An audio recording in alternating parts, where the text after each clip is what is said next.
Et yop les gens, j'espère que vous allez bien, c'est Carmen23, on se retrouve aujourd'hui pour une toute nouvelle vidéo. Mais avant que ça ne commence et que je vous aide à choisir votre casque, j'aimerais vous montrer d'abord une vidéo qui a été publiée par la page Facebook Maxes France. Je vous laisse regarder, on en reparle juste après.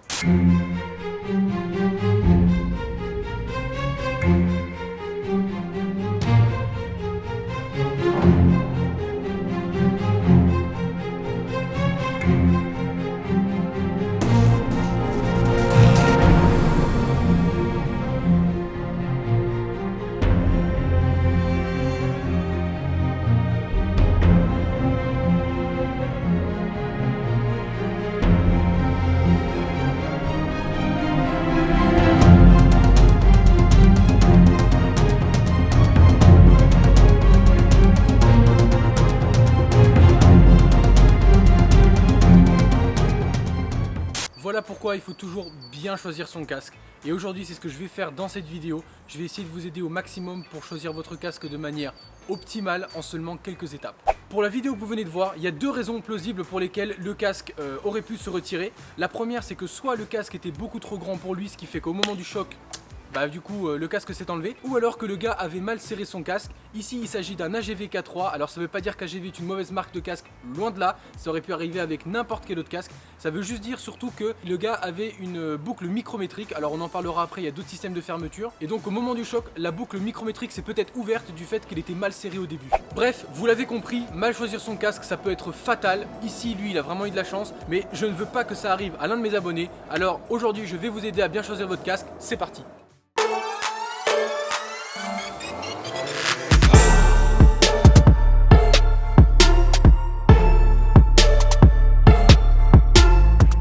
Bon, première étape pour bien choisir un casque, il faut savoir quel style de casque vous voulez. Il y a des jets, des modulables, des intégraux, bref, il y en a vraiment pour tous les goûts. Chaque type de casque correspondra mieux à un type d'utilisation. En revanche, moi je vous conseille sincèrement les intégraux pour plusieurs raisons. Déjà, ça couvre la mentonnière, pas comme le modulable où si vous roulez en visière ouverte, du coup il n'y a plus rien. Et les jets, vous avez carrément rien devant. Ensuite, les intégraux ont un bon maintien au niveau des oreilles, en tout cas du côté de la tête, du dessus et bon évidemment de la mentonnière. C'est beaucoup plus à l'aise. Bref, si la sécurité est votre premier critère de choix, ce qui est le mien en tout cas et pour la plupart des motards le cas, choisissez un intégral. Ensuite, comme je vous le disais avant, il y a deux types de fermeture. Il y a la boucle micrométrique, donc c'est un système qui vient se fermer par cran. Ou alors, vous avez la boucle double D, qui est obligatoire en France et en Belgique si vous voulez aller sur piste, mais qui est le système de fermeture le plus sûr à l'heure d'aujourd'hui. C'est tout simplement deux boucles en forme de D, d'où son nom, où vous venez passer une sangle pour la remettre après. Je vous montrerai un petit schéma. Bref, c'est très simple. Le seul inconvénient de la boucle double D, c'est que vous pouvez pas la fermer avec vos gants moto. Mais bon, si ce n'est que ça, au moins, il y a beaucoup plus de sécurité. Une fois que vous savez ça, il est maintenant temps de savoir pour quelle utilisation vous allez acheter ce casque. Est-ce que c'est pour de la piste, pour des longs voyages, pour des trajets quotidiens, pour dans la ville? Bref, savoir quand et comment vous allez porter votre casque. Parce que si vous prenez un casque piste qui va être très aéré, très profilé, et que c'est pour faire des longues balades, vous allez vraiment être très déçu. Donc prenez vraiment un casque qui correspond à votre utilisation. Et c'est pour ça que ça m'amène au point suivant, c'est de vous rendre en magasin les gens. Il faut vraiment tester le casque et avoir les conseils d'un bon vendeur qui vous dira ok, tu veux faire de la piste, prends tel type de casque. Tu veux faire des voyages, des longues balades, prends tel type de casque. Tu ne vas qu'en ville, prends tel type de casque. C'est vraiment très important, au-delà du conseil du vendeur, d'aussi tester le casque. C'est pas parce que Jean-Michel du 41, son Shoei lui va très bien, que toi il t'ira bien aussi. Donc allez tester le casque, déjà ne serait-ce que pour être sûr de votre taille, et aussi de voir si vous aimez le confort de ce casque. C'est vraiment très important. C'est quand même quelque chose que vous allez porter des heures et des heures, pratiquement même toute la journée pour certains quand vous faites des journées pistes ou alors vraiment des très longues balades. Donc il faut que ce soit beaucoup plus confortable que vos pantoufles ou que votre canapé les frérots.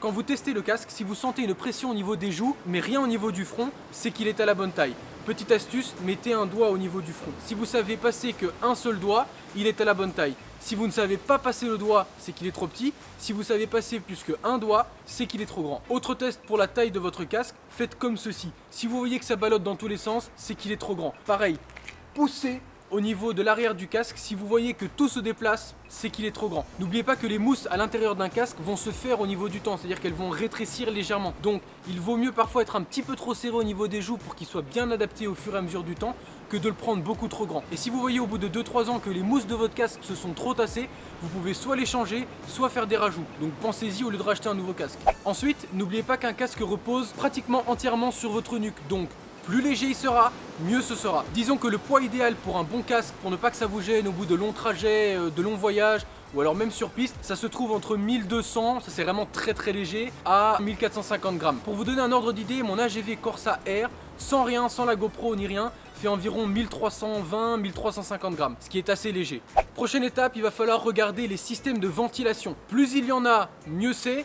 Mais pas vraiment, il faut essayer de trouver le bon compromis. S'il y en a beaucoup trop, ce sera un casque très bruyant, donc en général plus adapté à la piste parce qu'ils sont très aérés et très profilés niveau aérodynamisme. Et s'il y en a pas assez, vous allez avoir plein de buées en été ou même en hiver. Donc essayez de trouver le bon compromis et là toujours, écoutez bien les conseils du vendeur qui vous dira quoi prendre par rapport à votre utilisation. En général, le mieux c'est d'avoir des ventilations qui sont refermables. Comme ça, en été, vous les ouvrez pour avoir un peu plus d'air qui passe et ne pas avoir trop chaud, ni avoir de buée. Et en hiver, vous pouvez les refermer pour éviter d'avoir beaucoup trop froid. Bref, avoir des ventilations qui sont refermables, ça permet d'avoir une utilisation beaucoup plus polyvalente de son casque. Pour la buée, je vous conseille vraiment de mettre un pin lock. Pour ceux qui ne savent pas ce que c'est un petit plastique qu'on vient placer dans la partie intérieure de votre visière et qui permet d'éviter d'avoir de l'air qui passe et donc de la buée. Ça coûte pas grand chose, ça va entre 20 et 40 balles et ça permet vraiment d'être tranquille quand il pleut ou alors quand il fait vraiment très chaud ou trop froid.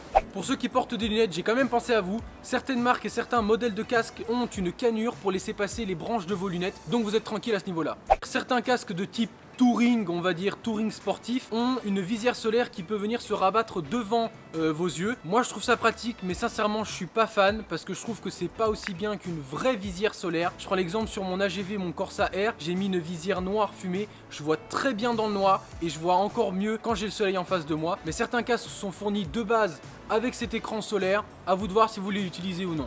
Pour finir, je vous conseille vraiment sincèrement d'aller acheter votre casque en magasin. C'est parfois un tout petit peu plus cher qu'internet et encore il y a moyen de trouver de bonnes affaires. Mais au moins vous avez le conseil d'un vendeur spécialisé qui saura vraiment vous dire si le casque est adapté à vous ou non et adapté à votre utilisation ou non. Et puis on est d'accord, un bon service après-vente, surtout pour un casque, ça fait toujours plaisir. C'est quand même un élément de sécurité qui est obligatoire et c'est l'un des plus importants dans votre équipement moto, même si tout est important, on est d'accord.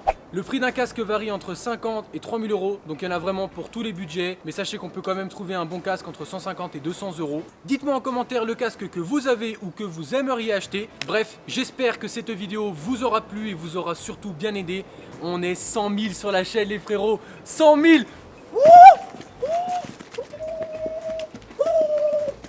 On est 100 000.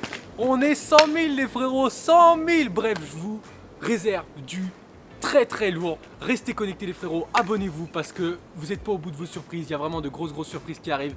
J'espère que cette vidéo vous aura plu. C'était Carbone 23, ride safe, peace.